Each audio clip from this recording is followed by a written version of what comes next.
The United States has plenty of enemies. That should come as no surprise given the country's position in the world. Even with the rise of China over the last 2 decades, the US is still seen by most as the world's most powerful country. And with that power comes influence. From its alliances with NATO and various countries in the Indo-Pacific region to setting up dozens of military bases around the world, the US takes great strides to ensure that its influence isn't just maintained, but actively felt by other countries. And that creates problems. Specifically, countries like China and Russia could be said to have anti-West agendas, and especially anti-America agendas, because they envy America having that top seat at the geopolitical table.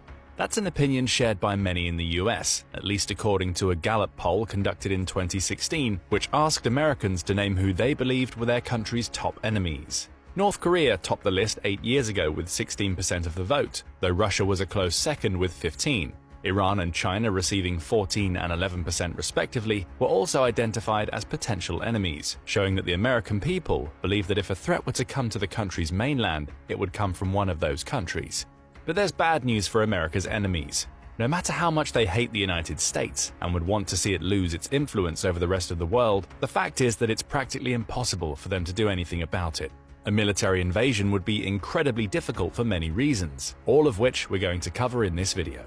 So why will America's enemies hate this video?